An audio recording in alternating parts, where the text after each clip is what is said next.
What is up, you guys? I just wanted to make a short video, give you guys a little update of what's going on with the Subaru project because I haven't been putting out as many videos as I usually do. I've been busy with school, and then on top of that, I have some little projects I've been trying to do to my daily that I'm not making videos on because none of you guys are going to care about that. So let me just show you what we got going on for the Subaru. So I finally finished stockpiling parts for the Subaru. There's probably a couple things I might need to get along the way, but the bulk of it, the expensive stuff, I got, and I have it laid out right here, so I'm going to show it to you. All this stuff is what's going to get me to 500 wheel horsepower. So right now, I'm at 320 wheel horsepower, stock turbo, stock manifolds, stock-ish fuel system. It's got bigger injectors, but the fuel rails are from a WRX, and the front end fuel line kit that's all WRX. Some of it's custom just to run an aftermarket fuel pressure regulator, but for the most part, the rails are WRX rails. So here's the plethora of parts we got going on here. I'm gonna start over here, redoing the whole fuel system. We got some iBuild race car billet fuel rails. They just came out with these. I got the first like pre-ordered set. They seem to be really nice. They're like billet aluminum, anodized, IBR.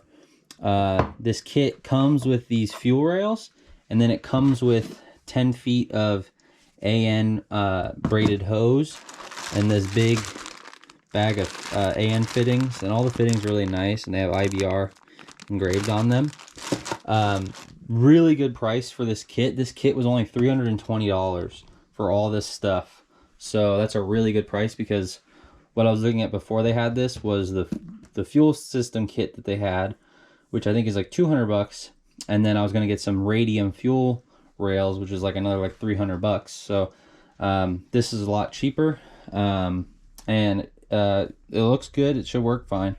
So getting that installed. And then next big product on the list is this secondhand Blausch 1.5 XTR turbo. I got it all taped up just to keep dust out of it and stuff, but you'll see this in its own video. I'll show you some up closes, and I'll compare it to a stock VF40 so you can get a side comparison. We got a Grimspeed intercooler hose. This is to convert my VF40 setup intercooler to run with this style turbo. So this is just a conversion hose for the top mount intercooler. Mac blow-off valve, custom bracket I made, fittings. We're gonna get that wired in to that switch panel I made. So we could have a two-stage boost control system. Right here we got the big pretty piece. This is a Tomei unequal length header. It's stainless steel, very nice construction. You can see these welds are just beautiful, beautiful welds everywhere. They got to be a machine. I don't see how a person could do this. My friend DJ, he has a YouTube channel. I'll put it up here somewhere. It's Garage Guru TV. He helped me weld this EGT bung on there. I have to wrap this still, but just wanted to show you this. Look at how nice that collector is. It's a cast collector that they welded the pipes into. So it's a 4-into-1, but it's got this nice like point just to get the nice airflow. This thing is so nice. I love this thing. It looks amazing. Yeah, and all the flanges are cast and machined. And then it also comes with this up pipe, which is also cool. It's a 3-bolt flange, so it seals up better than a normal 2-bolt. And you can see just how nice those surfaces are.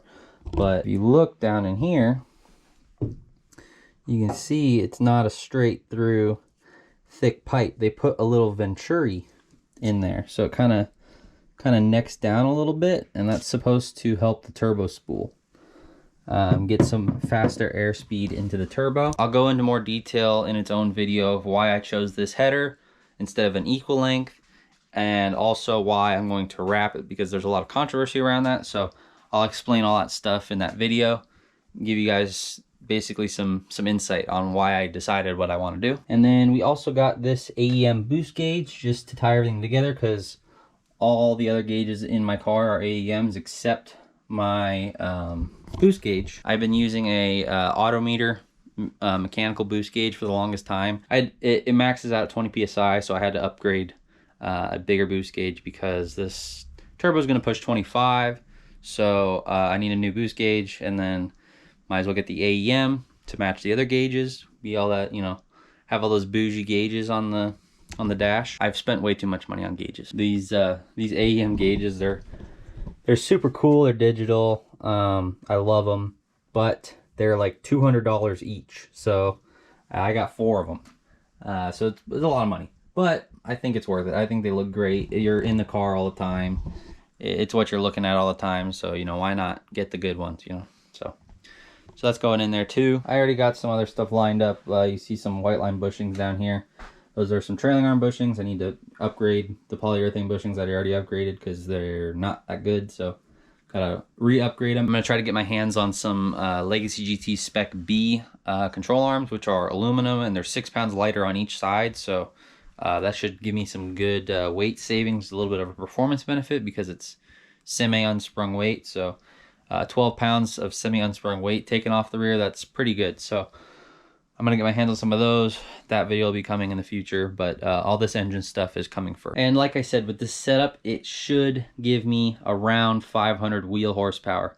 The turbo is rated for 480 wheel horsepower, but I feel like the parts that I have here, they should give me a little bit more than that. And I'm hoping it'll get me in the 500 wheel horsepower area. I have a buddy who has a 2007 Outback XT, I think, and he had this same turbo, but the 8cm exhaust housing. So this is a 10cm exhaust housing.